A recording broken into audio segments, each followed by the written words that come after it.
Seth Ferguson pulled off the biggest event in Canada. It's truly inspirational.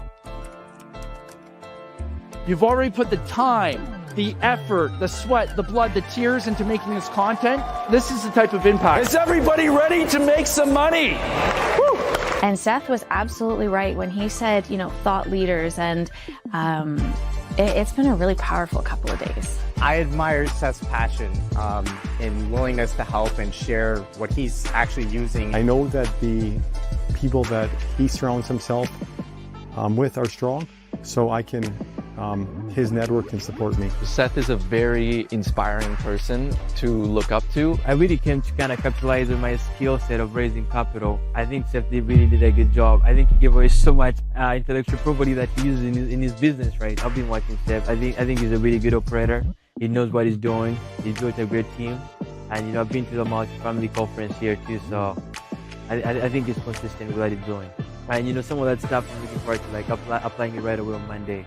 I've never thought I would get to this point, and this is just the beginning. And I do really appreciate, your ongoing support with the calls and the community that you've introduced me to, because I really do appreciate you as a mentor and now friend. So I found Seth's contributions so valuable, a lot of information into key actionable points. So he was able to tailor various approaches. And the good thing is he interacted a lot with the audience. He would flip the approach to make sure that was applicable to everyone, get a lot of value out of his content, and I really appreciated that. Seth's session really showed me how you can really automate the capital raising process. He's got a very, very great system in place with all of his sales reps, and he just really turned the art of raising capital actually into a science. Props for having built that machine. It's quite impressive. So a lot of things I learned yesterday, I'm going to implement in my own business starting immediately.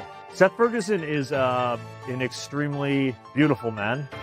Respect for Seth. What I like about Seth, this guy had a vision, decided to take a stab at something in not a great economy and a great town, but he had a vision and it worked. And now he's creating the following. Takes a goal and makes it happen. And that's what Seth Ferguson does. Thank you for creating such a great opportunity here, because without you, didn't know where I could go. On the day one, Seth mentioned about the how to approach investors, just to have a friendly conversation, get to know just like you're earning a friend in life. And that's the amazing thing that Seth had mentioned yesterday. And just looking at his team, you could tell that everyone's inspired by Seth. It really feels like the sky's the limit. I can't even imagine what Seth has in store next year.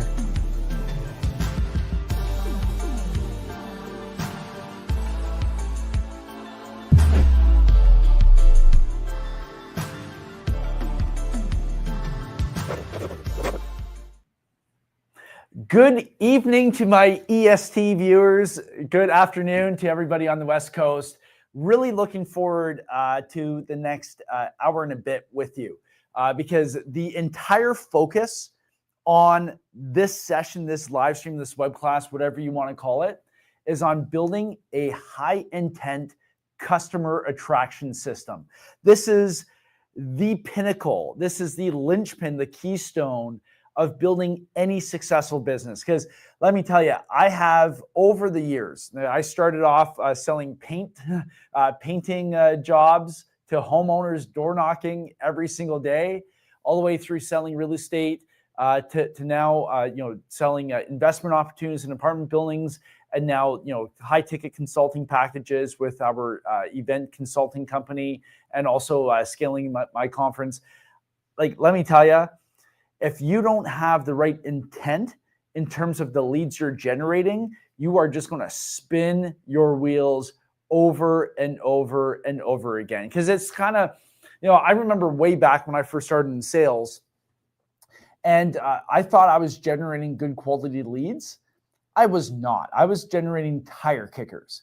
And the thing about tire kickers, look-a-loos, whatever you want to call them, is they will waste your time and take you away from the real customers that you should be talking to, the real prospects who actually stand a chance of wanting to do business with you and being able to do business with you. And this is a system that I've learned the hard way through trial and error, trying a whole bunch of different things, spending thousands and thousands of hours thinking about this testing, getting my hands dirty, millions of dollars being spent figuring this stuff out. And over the next hour and a bit, I'm going to be sharing all the lessons I've learned in terms of how to build a high intent customer attraction system, how I've done it, and how you can take the years and years and years of me learning and how you can implement it immediately and start getting instantaneous results without all the hassle that I've had to go through learning this stuff. I've got the gray hairs to prove it. So I'm really looking forward to this. Now, before we get into this, I just want to let everybody know, just so nobody misses it later on, that I'm excited to launch. I've gotten like hundreds of people asking about this. Hundreds. The guys will back me up in the sales room. I am launching, very excited to announce, I am launching my own community where I'll be able to interact with everybody. It's a private community. I'll be able to give feedback. We'll do live audits. We'll do live Q&A every single week. I'll tap you in with my staff as well. Rabi, who's my media director, he's got lots of good stuff in terms of podcasting content, how to edit things. So this is available to everybody. And the cool thing is it's going to be paid, but for the first 14 days, I'm giving everybody a 14-day free trial just to test it out. And over the next couple of weeks, I'm unlocking different modules. So I've got a module on speaking on stage, because that's a hot topic we get all the time. I've got a whole module I've built out on how to build your first event. I've got a whole module on how to launch your podcast. I've got a whole module on conversion and traffic. So if you're interested in that, Rabi, maybe you can put it up. Just go to sethferguson.org/mastermind. I haven't announced this to anybody. We haven't run any ads to this. You guys get first crack at it. So just go to sethferguson.org/mastermind. And again, 14-day free trial. Definitely check it out. I think we're going to have a whole lot of fun in there. And it just gives me another opportunity to connect with you and give you live feedback in a couple different ways. So check that out. I'll be talking more about that towards the end, but just wanted to mention this up front. So let's get down to business in terms of building you out your high intent customer attraction system. So here, Rabi, I'm just going to add this to the stage here. All right. So in case you're meeting me for the first time and you've come across me on the interwebs, a lot of people on here will know we've actually got a really good turnout, but a lot of people will already know me from something called the Multifamily Conferences, Canada's largest real estate investing conference. And I started this thing from scratch, from zero, no list whatsoever. And, I've been very fortunate to have had some pretty big speakers like Alex Rodriguez come out. There's me, obviously. A-Rod was really cool. Really enjoyed having him. Kevin O'Leary, we bring in some really big names. Jordan Belfort, Grant Cardone, Robert Herjavec.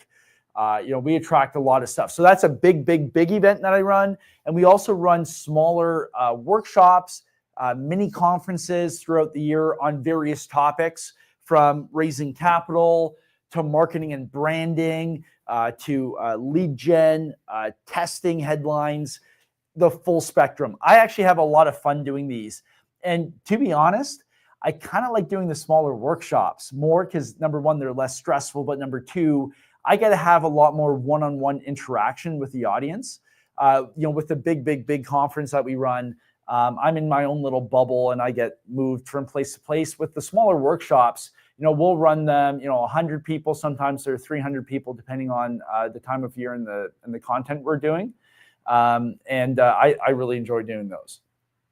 Now, running events has completely changed my life. Hands down, the most impactful thing I ever did in business, for brand, for exposure, whatever you want to call it, is run an event. Now, I've got a story on how podcasts tap into this, but completely changed my life. And so today I'm going to be sharing with you how you can use events and thought leadership. Number one, to attract more qualified prospects. Number two, how to maximize conversions in your profit. Number three, how to become the go-to expert in your industry.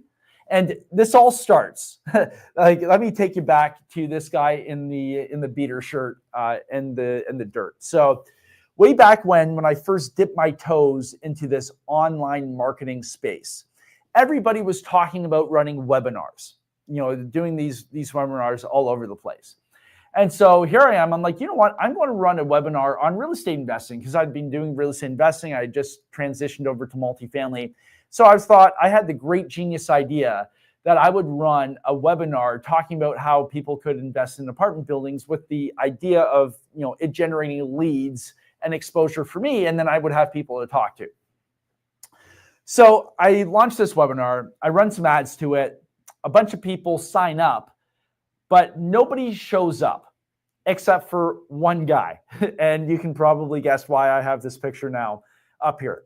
This guy was wearing this dirty beater shirt. He was very, very heavy. He was a very big boy.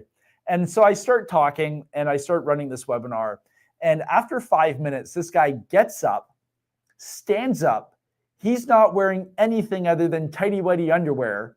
And he walks off camera into the kitchen, probably to get some food, and he never came back. That was my first experience with running webinars. That's transition. Now we run this like big production. We've got the studio. I've got Ravi's the master with the stuff. I've come a long way. But I bring up that example because that guy was the wrong guy to have on my webinar. I had one person show up, and the only person that showed up was not who I was looking for. And I've always not had the best success with running webinars like that, like your typical canned version. It's never resonated well for me. I've never had success, and I've had number one, way more fun, but number two, way better results doing live stuff. Like today is a good example of running a live web class. I get way more enjoyment out of doing this live type of stuff rather than going off some pre-canned presentation that was all the rage way back when everybody was running the perfect webinar system. It never really sat well with me. Plus, I attracted the wrong type of people. So I knew at that point with the guy with the dirty shirt and the tighty whities that I needed to find a different way to do things. So let's start off with attracting qualified prospects. Like the very first thing we want to focus on. Okay, so here's the truth. Audiences and leads are not created equal. Just like the audience of one I had for my very first webinar, that was not an equally created audience. It was a garbage audience. Audiences and leads are not created equal. And the way I've kind of figured out this framework on how we tackle and measure intent of any given audience, whether it's for a podcast, a TV show, a conference. Those are all things I've experienced in. Whether it's an ebook, any type of lead generation, we now run it through this intent matrix. And the one thing I've realized with business is if I can take something that's really, really complicated and simplify it to a way that I can understand, but also my staff and everybody else, it makes our decision-making a lot simpler, a lot more efficient. I mean, let's spend less time humming and hawing and trying to figure shit out. So this is the intent matrix. And like I said, we run all of our lead gen through this matrix. So when all of the three elements in the intent matrix align, you create the perfect conditions for conversions and engagement, right? Conversions won't happen with engagement, and then you need engagement to have conversions. So they go hand in hand. So the very first step in the intent matrix is time. How much time has somebody invested into entering your funnel and participating in what you're doing? So going back to the beater shirt example, that guy saw an ad, he clicked a button and he signed up. And now with autofill, I don't know about you, but all of the forms and all my payment methods, everything's on autocomplete on my computer. So I can literally, in less than a second, register for whatever I want to do. So when we look at, the time invested in that, that guy in the beater shirt invested almost no time. He clicked and that was it. Whereas, to use another example, to run an event, to have somebody show up to an event that you run. And this is why I love running events. I have people fly from across the world They get on an airplane, they fly across. We get people from Africa, Middle East, Europe, the UK. It still blows my mind that people hop on a plane, fly all the way across the world to show up to one of my events. But you think about the time that person has invested, at least a day, if not more, in terms of travel. Then they're at the event, then another day. That person's spending probably 5 to 6 days just to come to participate in one of my lead gen opportunities, which is my conference or my event. A lot of time. So that person is automatically more serious. They have higher intent because they've devoted more time into participating. The second thing is money. So going back to my very first webinar that I ran, it was free. And good thing it was free because it was probably crap, right? Because I was just learning. It was free. So, that guy, my one participant, he invested no time. Well, the 5 minutes until he got up and then he showed me his tidy whities. Number two, he invested no money. But then you compare that to, again, a workshop that I run. Some of the workshops I run are a couple $100. Others are $500. Others are like $2,000, if not more. Some are $5K. It really depends on what the content is and who the audience is. Let me tell you, the person who spends money to show up to an event or something else that you're doing versus a freebie, way more qualified, way higher intent. Because for them to actually invest money into learning about what you're doing, they're way more serious. And for example, tonight, this web class, we've got a ton of people tuning in, a ton. But this is free. So if I ran a paid version of this, I would get less signups, less live participants, but the audience would be higher quality automatically because now there's monetary investment involved. Okay, just keep this stuff in the back of your head. I'm going to explain how this all ties together in a second. The third thing we look at in terms of the intent matrix is frame. What is the frame in which the person is entering the conversation? Let me explain what I mean. Generally, and this is what I found, if somebody is downloading an ebook, right? An ebook, because everybody has an ebook for lead gen. Very little time involved, like half a second to click, no money invested, or $7, or some people sell low ticket $7 ebooks. Now the frame, generally speaking, with an ebook or like a webinar or something like that, is that person's just dipping their toes in the water. They're just, let me check this thing out. Now you compare that to somebody spending money with events. Let's say somebody comes to a workshop or my conference. I sell a premium ticket. Like we charge a lot of money for what we do. Now, the benefit to that is I get a lot of compliments on the high quality of my audience. Like it shows every year in our feedback forms. Love coming here, great people, like awesome people. And to be honest, like I love the people that come out and support the conference. Thank you very much if you've come to one of my events, because it is true. I would argue that we have the best audience in North America for what we do. Like if you come out, you are awesome. But we get that amazing audience because of what we charge for it. So only the top cream of the crop, the most serious people show up. So when we're looking at generating leads and generating attention for your business, I would highly suggest that you run whatever you're doing through this intent matrix. Now, the higher intent you have, the lower volume you're going to have, but you're going to be able to focus on fewer people, but more high quality people. So again, it's time. How much time have they invested to show up and participate? How much money have they put out to participate? And what's the frame? What are they looking to do? Because let me tell you this, if somebody flies across the country or flies across an ocean to show up to my event, they are serious. They have a problem they're looking to solve. They have goals that they want to achieve, and they're going to put some effort in because they've already demonstrated that through the intent matrix. Right? Does that make sense? So once we figured out intent and we have the right lens and we're looking at things the right way, the second thing we have to do is maximize conversion and profit, right? Because at the end of the day, if we're in business and we're not generating money, if we're not generating revenue, we have a hobby. right? That's a Dave Ramseyism. Even though I disagree with a lot of what Dave Ramsey says, I do agree with that. We have to generate revenue to actually run a business. So how do we maximize those conversions and make a profit? And here's the thing. You are, in fact, sitting on a gold mine. You just need the right pickaxe. I'm sure everybody's seen those pictures on the internet where you've got the guy, mining for gold, and he stops, before he gets to the gold nugget. Well, right now, everybody is literally sitting on a gold mine.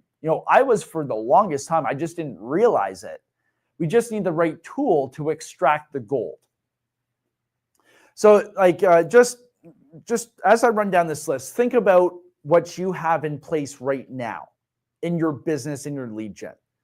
I hope everybody has an email list, right? And you probably have a past customer or a current client list as well. You might have a podcast. I'm going to be talking about podcasts in just a second. You might have a snail mail newsletter. You might have a YouTube channel. You might have a lead list, like a list of everybody you know in your CRM, right? You already have an audience that's primed for an event. You already have an audience that's primed for that. You just haven't tapped into it. You don't have the right tool to extract the gold. So let me walk you through the quote unquote traditional model of how people run events, right? Because when I talk about thought leadership, and this is one of the things the community we're launching tonight, this is the one thing it focuses on is thought leadership. Because through thought leadership, I have made so many changes to my life. It just continues to blow my mind. But this is what most people do and how they think of the traditional model, right? So they'll run these lead magnets. So if you're not sure what a lead magnet is, I actually ran a 2-day live masterclass on this. When was that? A couple of weeks ago, Ravi, right? Yeah, 2 weeks ago on this. We spent 2 days together building this stuff out. And so, with the lead magnet, it's you're offering something that your audience would want in exchange for their contact information so you can build an email list. So most people will generally run a lead magnet, and then they'll lead that into their main product. And then once they get a whole bunch of customers, then they're like, hey, I want to launch an event. But, running through the event matrix that we just went through, we know that events are high intent. Like very high intent, because people invest time, they invest money, and they're entering with the serious frame of them wanting to fix a problem and find a solution. Very high intent.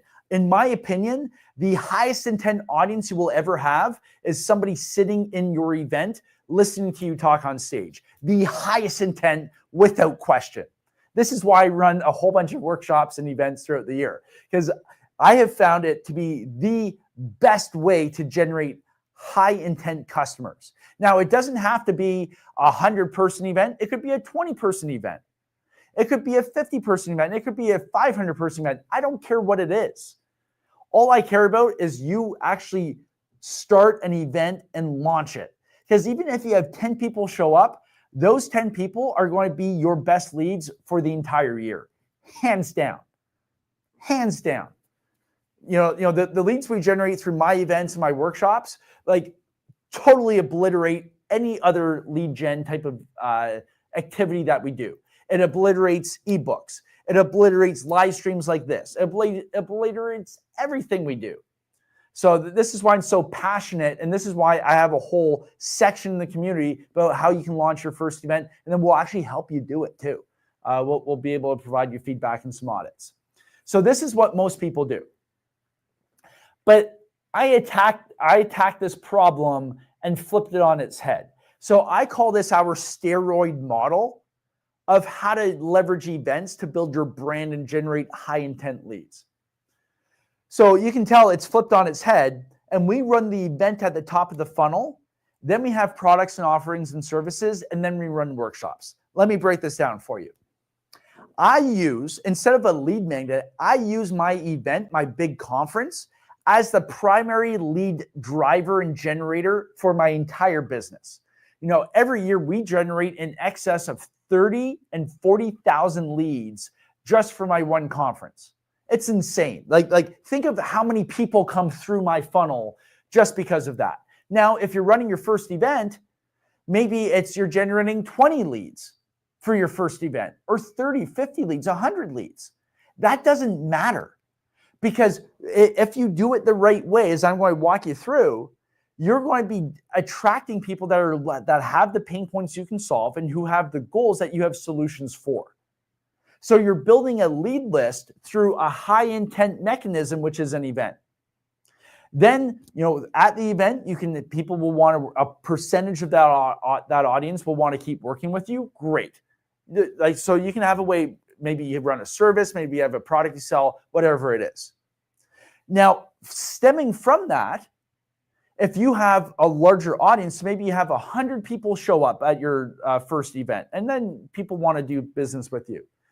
Maybe you'll run a smaller workshop on one specific part of the problem that your audience has, and you'll run a mini workshop. Maybe it's going to be 10 people. And then you can run another one on another subject. That's what we do. We run our big event, and then we run smaller workshops and mini conferences throughout the year that target and isolate specific challenges, so we can go way more in depth and go like a lot more content heavy, and I can really geek out on that stuff. That model has worked exceptionally well for me. Number one, we generate a large mass of leads of interested people coming through the pipeline. And, my sales team, that feeds them for the year. Now, just imagine the impact on your business and what you're doing if you had 30,000 people raise their hand and say, hey, I'm interested in what you're doing. Or maybe 10,000 people raise their hand, or even 1,000 people raise their hand, or even 100 people raise your hand. Show me a business where you can get 100 interested prospects who are like, hey, I'm interested in what you're doing. I don't care what business it is, a big business, small business, 100 prospects, 100 new leads, that's a gold mine. That's the gold mine you're sitting on right now, but you're just not tapping into it, right? This is why you have to start with thought leadership. And this is why I'm so, I'm so into and I push you so much. I'm so passionate about running events because I've seen the change it's made on my life, and I know it can change your life too. So this is kind of dated. I can't believe Jerry Maguire is a classic. And actually, I was talking with an event last week who was looking for some consulting help. And the guy was like, yeah, I run an oldies music festival. I was like, oh, in my head, I'm like, okay, 70s? He's like, no, oldies is 90s now. Insane. So insane. I disagree with that guy. I don't think oldies should be classified as 90s music. So Jerry Maguire, obviously, yeah, that is that is considered a classic now. But how do we actually monetize and make money? Because like I said, if you're not making money with it, there's no point in doing it. So this is where I've developed what I call the revenue triad. This is how I really wrap my head around the different revenue streams and how you can make money with events. I'm going to talk about podcasts in a second. So there's 3 components to the revenue triad specific to events. So you've got ticket sales, right? So you're going to charge people to show up. And I don't care if you charge people $20, $100, $5,000, $10,000. There's a price point for everything. And there's a lot that goes into building the experience and how to price that stuff out. But the main thing for right now is you're going to generate revenue through ticket sales. The second thing you're going to generate revenue from is through sponsorship. Now, depending on the type of event you're running, maybe it's 70% ticket sales, 30% sponsorship. We also work with events where it's flipped the other way, 70% sponsorship, 30% ticket sales. It really depends, right? And when you join the community, we can help you guys out with that and figure out the right way to run it so you can launch your first event. And the last thing we focus on is back end. So back end sales. So this is, hey, a percentage, maybe it's 10%, 15, 30% of your audience wants to do business with you.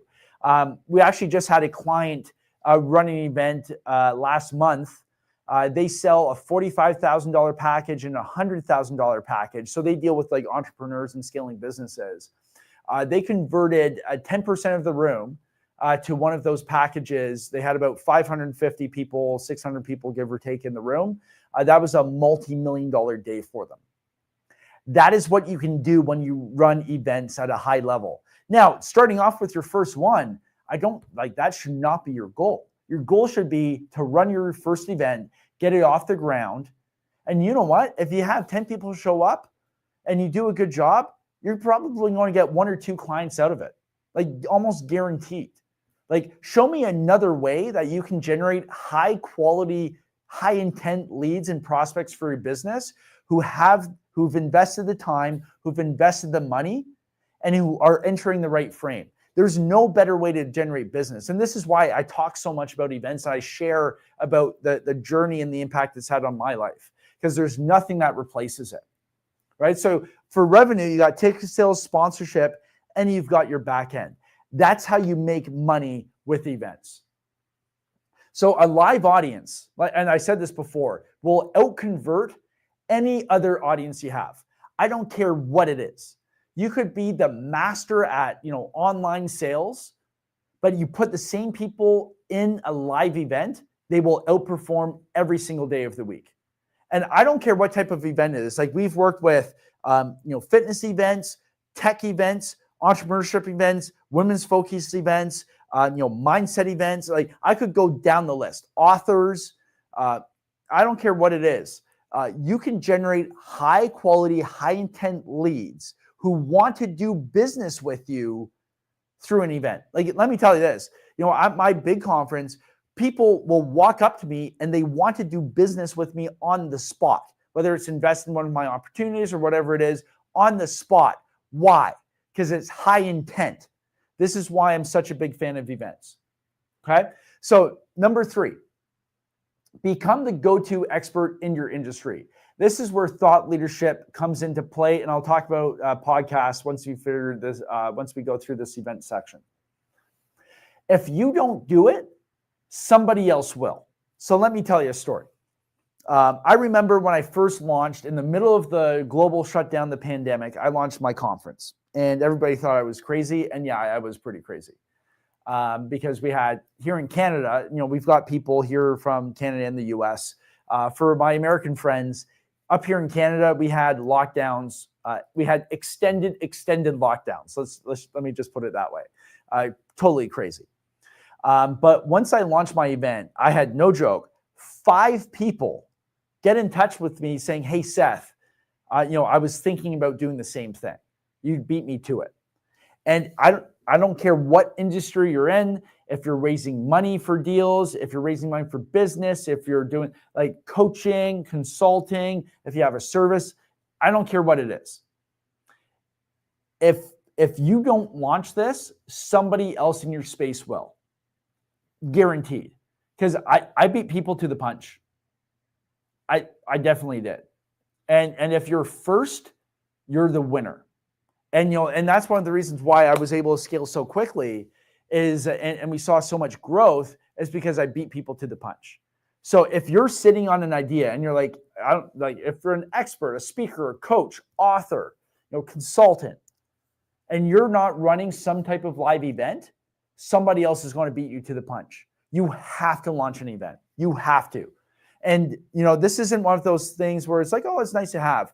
Like, running my events have changed my life through partnerships, through opportunities, to branding, to media exposure, like you name it, changed my life.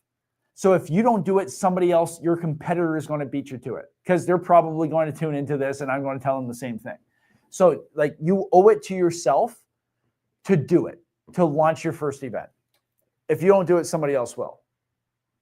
So the way we leverage and build your authority is through what I call the authority flywheel. And this goes against the grain and it's a reverse order of sorts in terms of how most people teach this.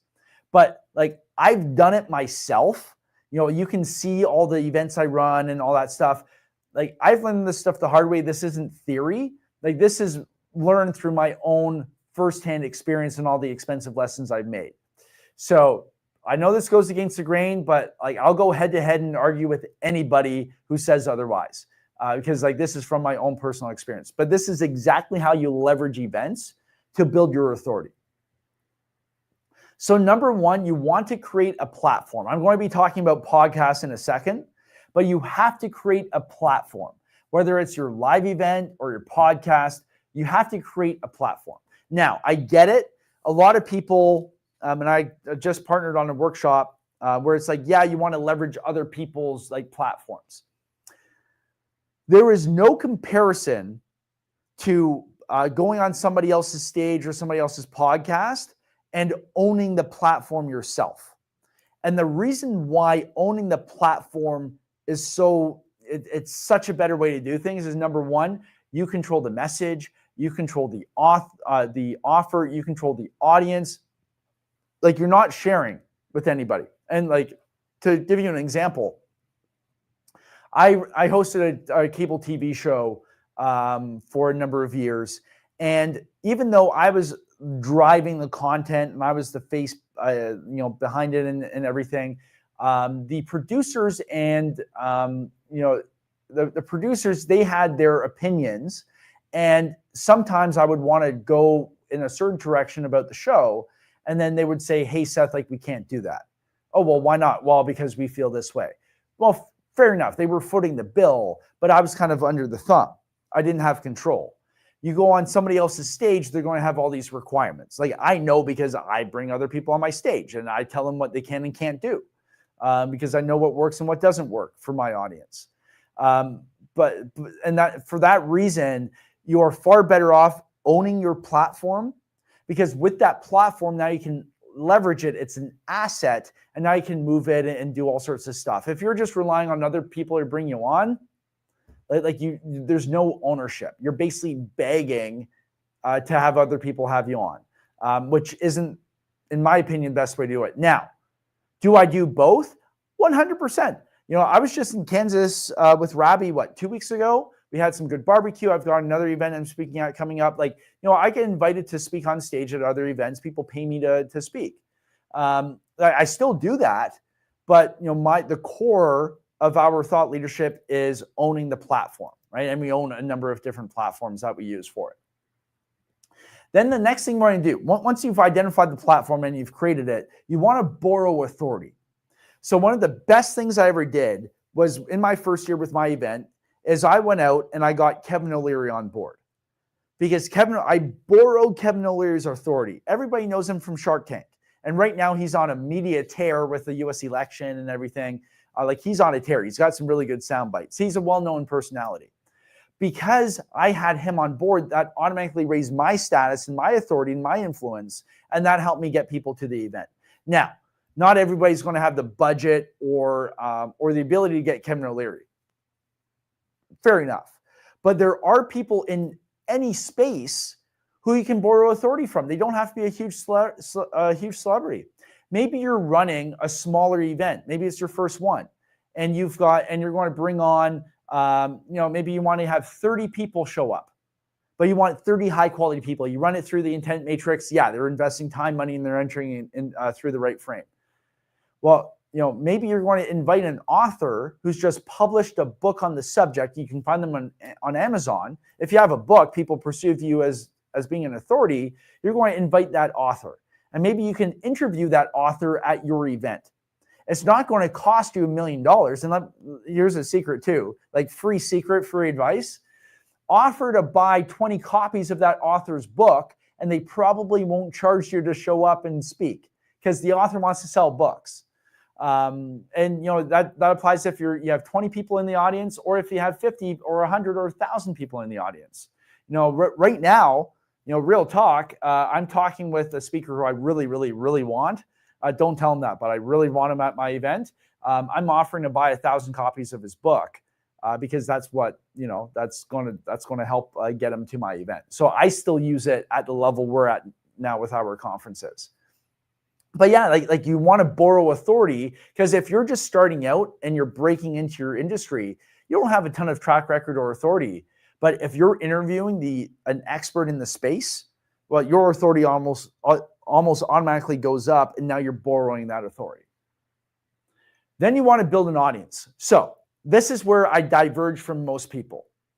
A lot of people will say, oh yeah, you got to build an audience first. You got to build an audience, then you choose your platform, then you do that. Honestly, I've done it. I went through the process. You have to create the platform first. You have to identify a platform. You have to borrow the authority, because why else would the audience show up? They don't know what they're signing up for. They don't know where they're supposed to show up. So I know a lot of like really, well-known people online say, oh yeah, you got to build an audience and you do all that stuff. I say hogwash. I've lived through it. I've got the scars and the gray hair to prove it. You create a platform, you board that authority, then you leverage that to build the audience, right? You got to get people interested. Then once you have the audience, you can make an offer because a percentage of the people there will want to keep working with you. Now, a lot of people will show up being like, hey, this was awesome. I'm good. Amazing. But then there will be that percentage, whether it's 10%, 15%, 20%, 30% of the audience will say, hey, listen, like I'm raising my hand. How can I keep working with you? I love what you're doing. Great. You make an offer at that point. And then you're going to leverage that content and get on that content flywheel. And now you can use that to help get more people out to your next event and to the next event. Now, one of the strengths with our conference that we run is we've got a lot of social proof, And that just helps get more people out to the next one. And then we leverage it to the next one. So you have to be able to leverage that content. And so in the community, we've got Rabi, my media director. He actually used to work for a very, very well-known personality who everybody would instantly recognize. He knows what he's doing. And so he's going to be able to come in, offer advice on how to shoot and maximize that content you're getting. Because if you're running an event, that is the pinnacle of content creation right there. The pinnacle of content creation. So you want to be able to maximize that and get the most out of it. And like I said, this applies to running a 10-person event, 20-person event, 100-person event, 500-person event, 1,000, and you get into the multiple thousand person event. Like I was just actually on a call today with somebody who's looking to scale up to about 2,000 people with their event. And right now they just did about 500 people. And we can help them do that. But yeah, that's a different beast. If you're just starting out, let's focus on getting the first 20 people out. And I guarantee it will change your life and your business running your first event. That's why I'm so passionate about it. So that's the authority flywheel. And that's the exact system I used, launching my first conference and then going all the way through. And then we launched the next conference. And let me tell you, every week I get pitched an opportunity every single week. The partnership opportunities that come out of this are insane. You just have to launch the event. And I would never have imagined of what it could do for me and what it's currently doing. Never would have imagined, but you just have to take the leap and launch it. Okay. So that's with events, right? Rabi, maybe you can put up the membership just for people tuning in late. So just a quick recap. If you're interested in launching your first event, if you're interested in speaking on stage, if you're interested in launching your podcast, anything to do with thought leadership, just go to sethferguson.org/mastermind. Tonight we're launching our community. It's going to allow me to get in touch with you, more live streams, more Q&A, and then, audits. And to be honest, like I can be a little bit more, like forthcoming with that because like I don't have to worry about it being available for public consumption because it's just for the community. And I'm really looking forward to doing that. So if you're interested in thought leadership, launching your podcast, building your brand, getting on stage, we're doing a 14-day free trial. I think it is 14 days for free. And then there's a monthly fee. So check it out. And then if you wanted to sign up annually, we've got a special session that we can run for that as well. So check it out, sethferguson.org/mastermind. Now, let me switch gears over here. And Rabi, I'm going to put the iPad up here now. Okay. So let me switch gears because I'm going to take you way, way, way back to before the conference, all that stuff. I went through a really rough time in my personal life, and I had to start from scratch. And I was talking with a guy I knew, and he gave me a pretty good piece of advice. He told me to launch a podcast. Now, at the time, he was running a very, very successful podcast, But I wasn't a podcast guy. I actually prefer watching YouTube, and I still don't really listen to podcasts, to be honest, even though I produced one and ran it for a very long time. But he gave me the advice to launch a podcast. And so I knew nothing about what I was doing. But in less than 2 weeks, I had emailed out some invitations. And there was this guy named Chris Gray. And if you came out to the event we just ran, I'm pretty sure I talked about Chris Gray there. So Chris Gray, very well in Australia, very well known and respected real estate investor. I thought he was a really cool guy. And he had a TV show on Sky News called Your Property Empire, it was. And so out of the blue, I just emailed Chris and said, hey, listen, like I've got this podcast about real estate investing. I'm in Canada. Would you want to come on? And I just sent it out. I hadn't even launched an episode yet. Nothing. And a couple of days later, I got a reply. Sure, Seth. Yeah, I would love to come on. Let's schedule something. And that blew my mind because I'd been watching this guy's TV show online. I loved what he was doing. I looked up to him. I respected him. And now all of a sudden, this guy said, sure, he didn't know me from a hole in the wall. And I had nothing. Like, I literally had nothing. I had no podcast, nothing. And he was about to give me an hour of his time where I could just ask him questions and do an interview. That's insane. I've had people on my podcast where, their time is worth thousands or tens of thousands or hundreds of thousands of dollars per hour. But because I have a podcast, I got to shoot the shit with them and talk with them for free.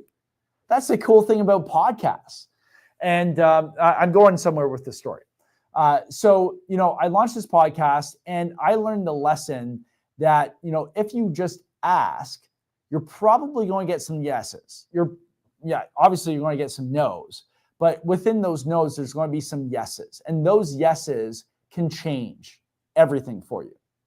So fast forward a little bit. So I launched this podcast and, the guy told me to launch an episode every single day. So that's what I did. I would batch record episodes and like every day I would record like 3 or 4, like when I was recording, and then that set me up for half the week. And then I would record the other half. And then it was a lot of work. And I was basically doing all the editing. But here's the thing. At the end of the year, I had done like 360 podcasts towards the end of the year, 360 podcasts. Most people, when they launch a podcast, is they'll publish an episode once a month or once a week. Compare this. If somebody does once a week, they have 52 episodes. That's 52 at-bats, 52 chances to improve. If you do every single day, well, let's say you take off Thanksgiving, Valentine's Day, Christmas, that type of stuff. If you launch 360 episodes versus 52, who's going to be better at the end of the year? Well, obviously the person with 352. You have way more at-bats, way more, like 6x. So, just following along that vein, if you just do more work and try harder and do more reps, you're going to get way better. It's like the person who goes to the gym once a week versus every single day. The person going every single day is going to have way more gains. And I need to get back into the gym, Ravi, because I'm looking fluffy right now, right? But it's every single day. You're going to get more reps. And the same thing applies with thought leadership. You're going to have produced way more content. You're going to have produced, way more opportunities to connect with people. You're going to have like way more at-bats. It's going to be way better. So it makes sense to do that type of volume. And because I did the podcast, I then ended up on a TV show that I ran because, I felt confident talking on the podcast. The podcast taught me how to have a conversation. The podcast taught me how to speak with guests. It taught me how to angle things. It taught me all of that type of stuff. And then I felt confident going on TV because let me tell you, when the lights go on in the TV studio and then the cameras are on, you got people in the room, and now you're talking and you're recording live and there's no like takes. And then you have a guest who's all talk in the green room, but now they're on TV and then they clam up and it's like pulling teeth. You have to be really confident in your ability to talk. And you have to be able to get things out of people, even though they're uncomfortable. That's what the TV show taught me. But none of that would have happened unless I ran the podcast. And this is kind of where it's going to come back. So I launched this podcast. It taught me a lot. And I did a lot of episodes. Then I started on the TV show. And then I decided to launch this conference. Now, I knew nothing about running events. Nothing. I'd never run an event before. But I was pretty confident because I ran the podcast. And then I had the TV show. So yeah, speaking on stage in front of thousands of people, yeah, it's a bit of a different beast, not going to lie. But after you run all these TV episodes and you have all this stuff go wrong and you got to think on your feet, and then after doing all these podcasts, it's not as challenging anymore, and you're a lot more confident. So and the lesson there is, throughout all of the thought leadership platforms I've created, they all led into something else. So when I launched my podcast, I knew nothing. Like, I didn't know where it was going to lead me. But then it ended up in the TV show. And let me tell you, having a TV show, when you're talking about raising money and like offering products, when you say, oh yeah, I've got a TV show, credibility, your influence goes up.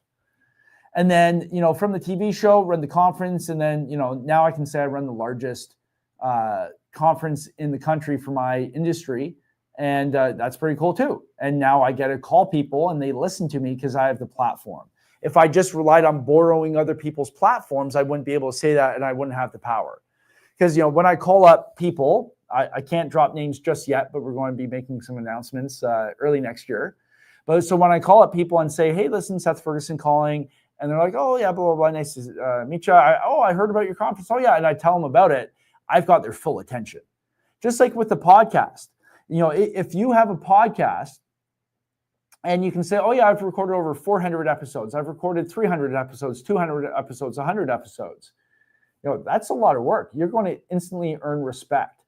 And, you're going to start attracting higher guests. Because if you don't have to have the best listener numbers, all the vanity metrics, but if you can pump out 100 episodes in a row, that says something about you and your character. And let me tell you from experience, you're going to be able to land higher tier guests just on the fact that you have published consistently. And if you can publish every day or five times a week, the more you publish, the more respect you're going to get, and the easier it will be to land guests. That's just the way it works. And there's some very well-known people who they have a rule, like they won't go on a podcast unless they've run 100 episodes, because that shows stickiness and stick-with-itness. Okay, so the podcast, launching it, am I the biggest podcast fan? No. Like I watch podcasts on YouTube. I'm a visual person, but podcasts have been huge. A lot of the people who spoke at my first event came through the connections I got through my podcast. I got into a room that changed the way I looked at real estate because of my podcast. Like so many good things, positive things came from me deciding to commit to launching a podcast. So if you don't have a podcast yet, I need you to launch one. So you've got some homework. Number one, we need to launch an event with you. And number two, we have to help you launch your podcast. And if you've already got one or the other, great. It's going to make it easier. We'll just add some fuel to the fire. But that's thought leadership in a nutshell. That's the type of stuff that will raise your credibility and your influence in your space and start attracting high intent, high quality customers. Okay. And now there's a third bit in the community we cover, which is speaking. Like I get paid to speak now. Like people actually, and it blows my mind, but people actually pay me money to have me show up at their event because they think I'm somebody worth listening to. So I know a thing or two about speaking on stage. And the other interesting thing is I run an event as well where people apply. So I attack this from not only the speaker standpoint on how to get on stages and what to do and how to plan your talk and how to structure a good talk and how to speak with the audience at different angles. But on the other side, I'm attacking this from, hey, what is the actual person who has a stage? What are they looking for? And I can help you angle that better and give you advice and tips so you get on more stages. Like not a lot of people actually speak and own their own event. I'm one of the few people who are in that position, and it's a pretty unique position to be in. So I can attack it from a couple different sides. The same thing with podcasting. Because I ran my podcast for so long, we got pitched all the time on people wanting to speak on my podcast and be a guest. So, but I also appear on other people's podcasts as a guest. So like this is how it works. So I know what it takes to land a guest, but I also know what's going through that person's mind as a person who gets a ton of spam every single day from VAs all over the place trying to get their people on. Like I know what works and what doesn't. And if you join me for the 2-day workshop I ran a couple of weeks ago, we actually went more in depth on that, on like what to do, what not to do when trying to get on podcasts. Okay, so like if you're somebody who's looking to get more attention, build a brand, if you want to attract more people, you have to get into thought leadership. There's no way around it. Like that has been the single most impactful thing I've done. And whether it's podcasting, event speaking, and the monetization of that, go to sethferguson.org/mastermind. And we are launching that community. It's literally starting from scratch today. And we're launching it for the first time. Tomorrow, emails will go out and we'll start running some ads. But today, I wanted to give everybody first crack. 14-day free trial because I want to test drive and show you guys what we're doing there.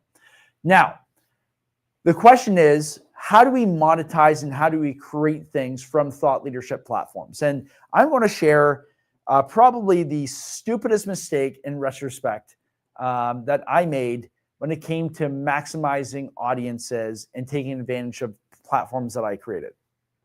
So this is back when I launched my podcast. And you're going to shake your head and say, hey, Seth, you were absolutely stupid. But at the time, I didn't know any better. And now I just kick myself. So I ran this podcast for a long, like we did a lot of episodes.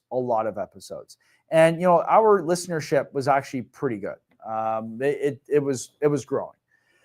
Now, stupid me, I would go on, I would launch the podcast, boom, boom, have a great interview and publish it. Do the same thing again the next day, then the next day, then the next day. And eventually we scaled it back as we started doing other things. But at least for the first year, I think it was, we did every single day. Pretty crazy. Now, I had this audience. I had people tune in and they would listen to all my episodes. We had feedback, people would write in. This is the big mistake I made. Stupid mistake. Stupid mistake. I never built a list from my podcast. Let me explain what I mean. What I should have done is before each podcast episode and halfway, I should have been like, hey, if you enjoy this content, like I want to be able to share more. Or I've got this special thing, or hey, I've got this free download for you. Hey, I've got this mini course, totally free. Just go to this spot, sethferguson.org/mastermind. Just go there and I'll give you this thing for free. I never did that. So my only way of communicating with my audience, I put all this time, effort, energy, blood, sweat, and tears into growing this podcast, and I would publish episodes. But the only way I could actually communicate with those people is through me publishing another episode. I didn't have their contact information. I didn't have their phone number, their email. And so what that limited me to is I only had one medium, which is the publishing podcast episode. I couldn't get two-way communication going. And that was a very, very, very stupid mistake that I only realized later on down the road, because, I could have had an email list with thousands, tens of thousands of people who tuned in, who liked what I was doing. But I just never capitalized on it. So what you want to do with your thought leadership. So whether it's a podcast, whether it's an event, even if you're speaking on stage, right? It doesn't matter what it is. You want to send everybody to your list, because now on your list, you can email them, you can make offers to them, you can share what you're doing, you can update them with stuff. You can be like, hey, what do you think? Hey, I'm thinking of this idea. Are you interested? That type of stuff. Everything has to go towards your list. I didn't do this for the longest time, and it was dumb. Because what happens if my platform or my podcast was the platform, right? That's happened with podcasts before. What happens if, all of a sudden, the person who hosted my podcast went under or like stopped their service. There goes my audience. There's so many things. You have to build a list, because with the list, it's not necessarily the contact information on the list. Because a lot of people have the misconception is like, oh yeah, the value of my list is, oh, well, I've got 10,000 people on my list. Oh, I've got 50,000 people. I've got 200,000 people on my list. That's valuable because I have 200,000 people. What's more valuable is now you can leverage that list to find more people just like those people. Let me break this down. So every ad platform, let me just focus on two, right? So we've got Meta, which is basically Facebook. We'll just call it Facebook. And then we've got Google. So Meta is Facebook and Instagram. And then Google is YouTube. And then we've got search, largest search engine in the world. The second one is YouTube, which is really, in essence, a search engine. What we can do when you have a list, and this is what I was not able to do. If you have a list of, let's say, 1,000 people, these are all people who have like listened to your podcast, they've attended your event, or they said they were interested in your event, or they're in the audience when you're speaking, and you're like, hey, like, if you want some extra free training, like scan this QR code. Like I do that all the time when I'm speaking. It just adds to the list. It's not the value of the person actually on your list right now. Like that is valuable. You can make offers and everything. But the real value is now you can take those 1,000 people, 500 people, 5,000 people, 10,000 people, and you can go to either Meta or Google and say, hey, Meta, I've just uploaded my current list. And you can sub-segment into customers, leads, whatever. But to keep things simple, you say, hey, Meta, hey, Facebook, here's a list of 1,000 people who love me. Create another audience just like these people and serve them a new ad. It's called a lookalike audience. Oh, if I could spell lookalike. There we go, lookalike. It's called a lookalike audience. And that is the true power of having a list. Because instead of having to rely on totally cold ads or totally cold messaging, you can basically serve up Meta, Facebook, and say, hey, find these exact people, just like the people who already love me, and help leverage that. The same thing with Google. You can say, hey, Google, find here's 1,000 people, find me people just like it, just like these people. And Google knows everything. The scary thing, you're talking with your spouse or somebody about a certain subject, and then the next day or 2 days later, start seeing ads for it. Like your Google listens to what you're doing. It's really, really scary. Google knows a lot. So they can find, if you upload like a customer list of 1,000, 2,000, 5,000, 10,000, 50,000 people and say, hey, Google, find me exactly the same audience, but like more people like this, they can do it. And now whether it's on YouTube or on search or on Gmail, you can serve up your message to people who look exactly like the people who already love you. This is where we start adding fuel to the fire and really start scaling this thing.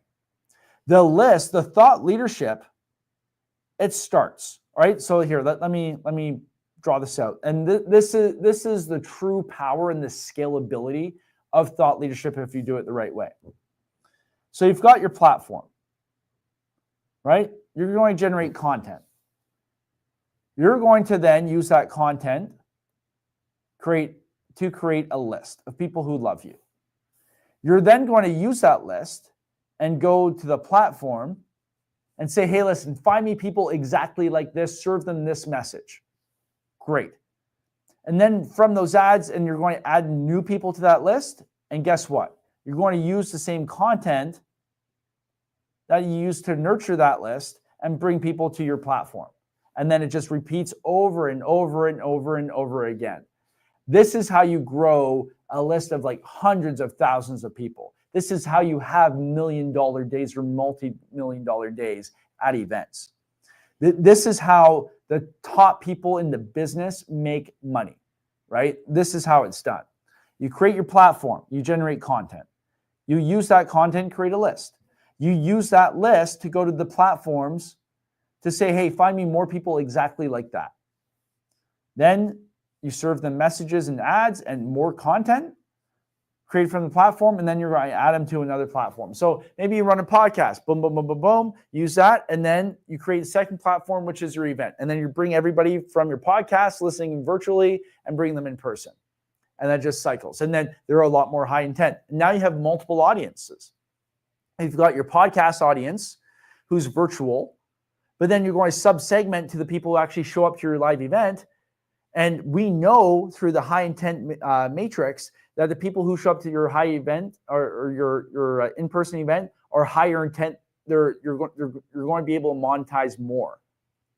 So now you've got your A list and your B list. And now you can serve up, go to Facebook or Google and say, hey, find me more people exactly like this. Find me more people exactly like this. And you're just adding fuel to the fire because now you have a system, a flywheel that's just going to feed itself over and over and over again. And it's just going to pump more and more and more.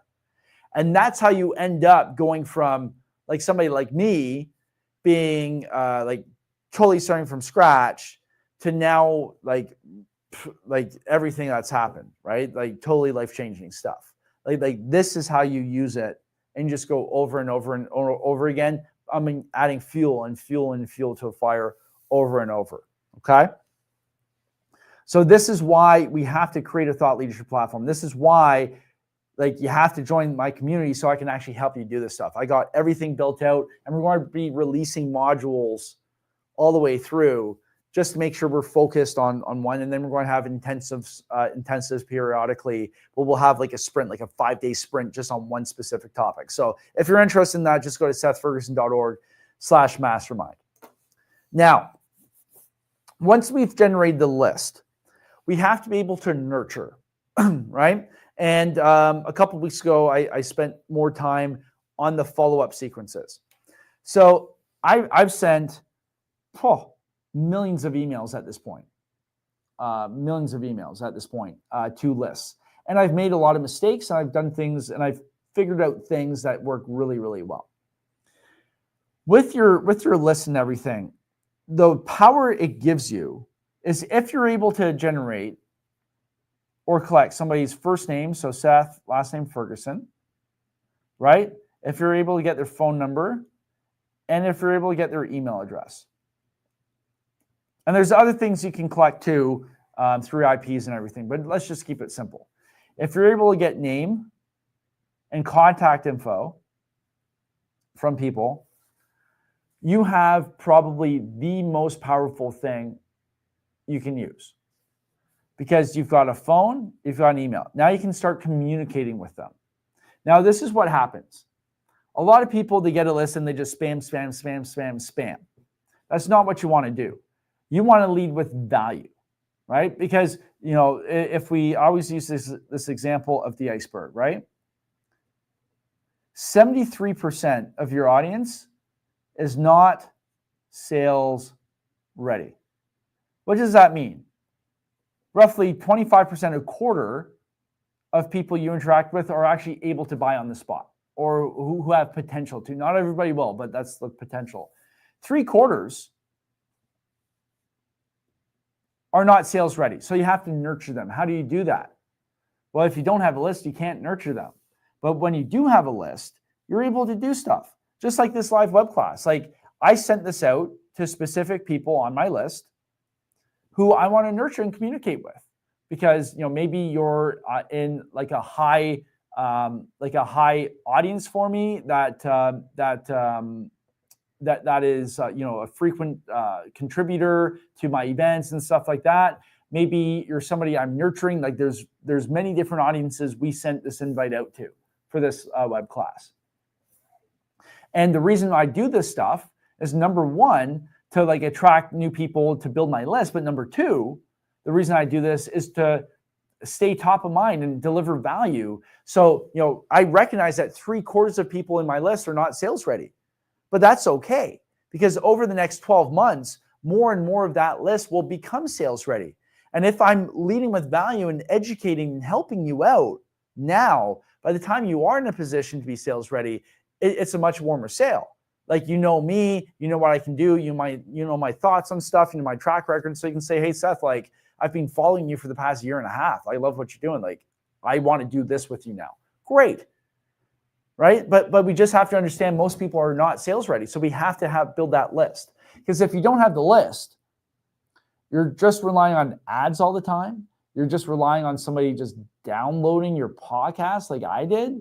It's not a good way to run it. It's not a sustainable way to grow a business. Plus, you don't have that list that you can now upload to Facebook or Google and say, hey, find me more people exactly like these guys. Right? So you have to create the list. Now, with technology now, actually, today we just did an episode of The Bullpen.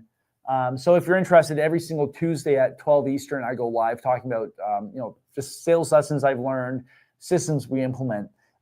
Today I was talking about how technology and how you can leverage tech to help you sell more and convert more. So you can check it on my YouTube channel. Robbie, maybe you can put the YouTube channel in the chat. So it's youtube.com/Seth Ferguson. So I go live every Tuesday with The Bullpen. I really enjoy doing that show. But one of the things is I spoke about today is leveraging your CRM, because your client relationship management platform. So how you organize your clients.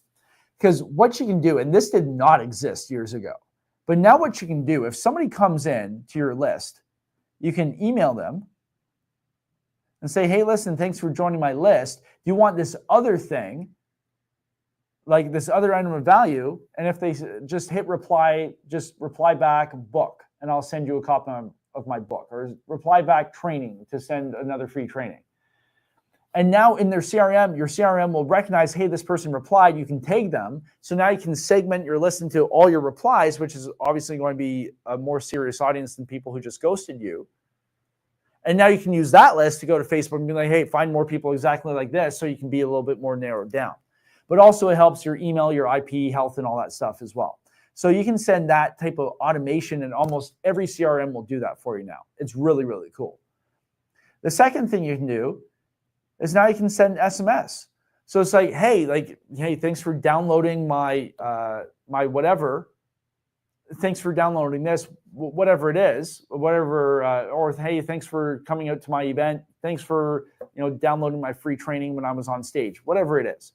Now I can send them a text message, and as long as you use it sparingly, your response rate is going to skyrocket through the roof with SMS. Skyrocket. Every time we send out SMS with like an offer or an update, huge response rate, huge. And that allows us to communicate better with our list, to understand what our list is looking for, because now we can have two-way.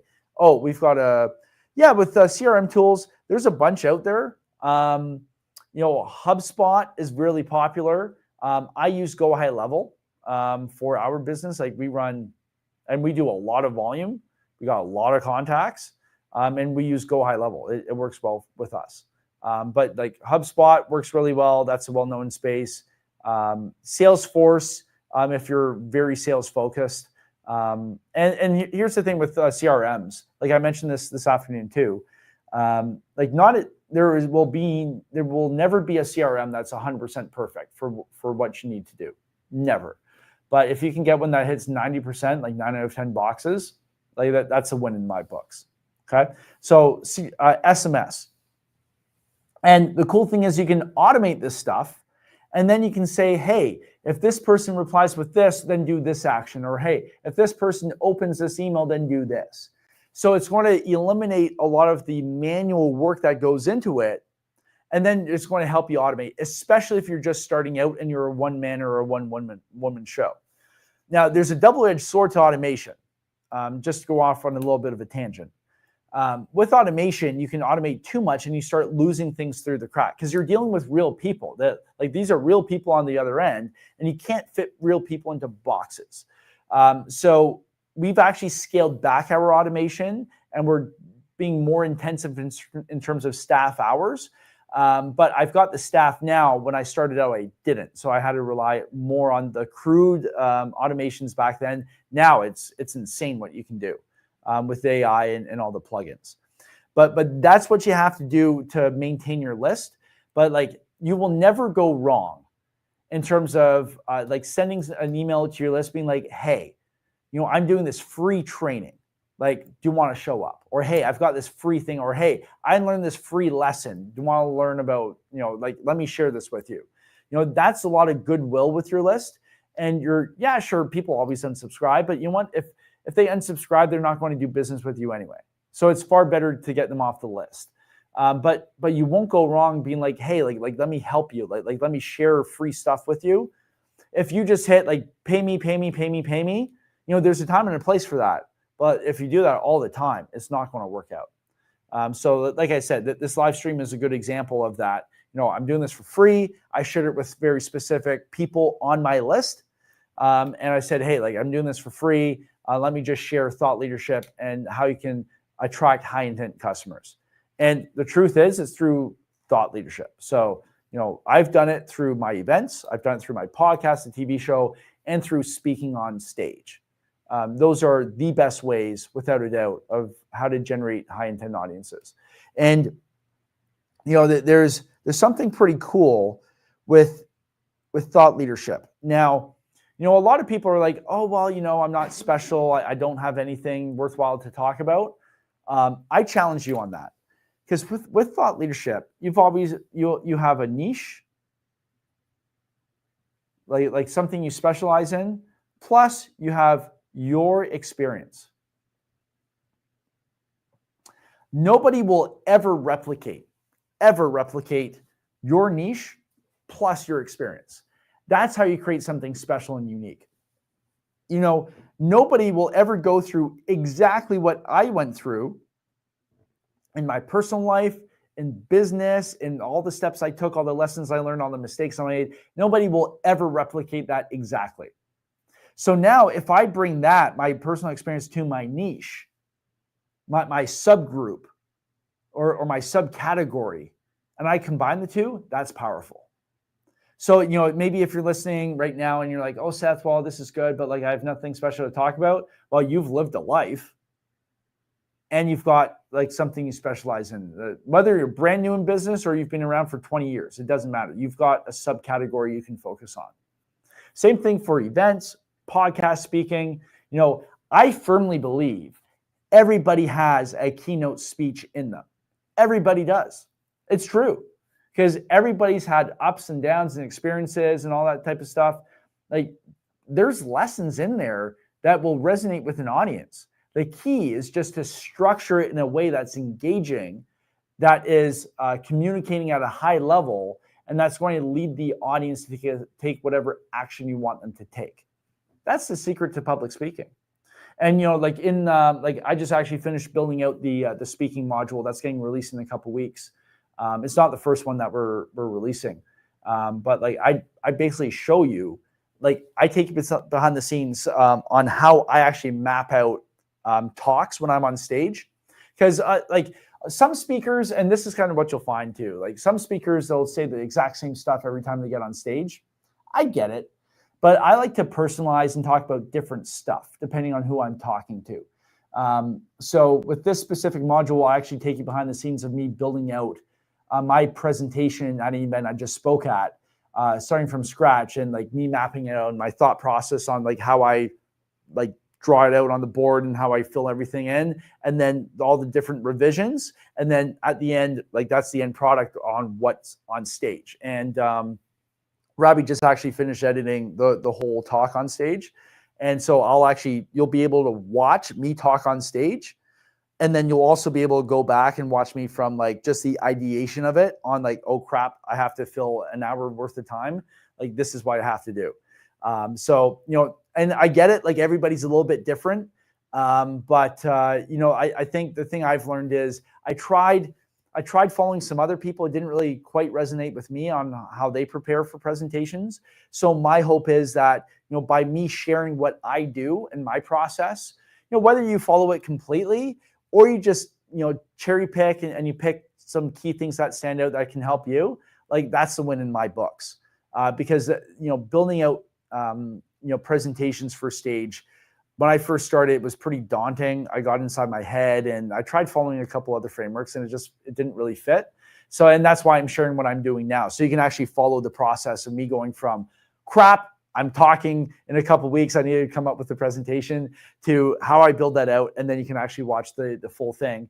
And like I think just sharing and opening the behind the scenes of that, that's really powerful. And I think that can help a lot of people, including you.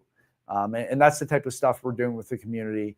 Same thing with like how I launched my first event, like exactly like how I went through the whole process, the key things you need, what makes it successful. Same with the podcast. Like this is why I'm building this community.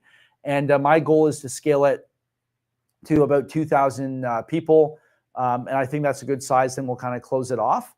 But we're going to start running ads this week to it and start bringing people into the pipeline. I just wanted to share that with you, first, because you guys get first crack. And I think we're launching the first module in a day or two, I think it is. So you'll stay tuned with that, and then we'll start the audits. So let me just break down what we're doing with the audits. So with the audits, people will have their podcast ideas. Maybe they already have a podcast. Maybe they already have a speech that they've written. Maybe they already have an event, because like we get a ton of events throughout our pipeline. With the audits, I'm going to be able to, over the course of half an hour or 45 minutes, dissect exactly what somebody's doing. We'll do screen shares. They'll come on. I'll ask them questions so I understand better. And then once I pull everything apart, I'll be able to coach them on how to reassemble it in a more effective way. Because like this is all stuff I've done with my own experience, right? Like I've done the podcast thing, and the podcast led into the TV show. TV show led into the conference, and then that led into me speaking. So like I've literally done this stuff myself. I can speak from personal experience, which a lot of people can't. So I can basically help you dissect whatever you're doing and rebuild it in a stronger way. So we've got those audits for thought leadership platforms. And then we're also going to do one for marketing, messaging, and offers, because I've done so many different offers and messaging. Like I've spent millions and millions of dollars doing this stuff myself. So now I can help other people by auditing what they're doing, giving pointers and advice in the community. Now, obviously, out of the community, there's going to be a portion of people who want to work with us at a higher level. Great. Like we've got something for you then. But for me, I firmly believe if I'm able to help and impact, the number I've set right now is 10,000 entrepreneurs and investors.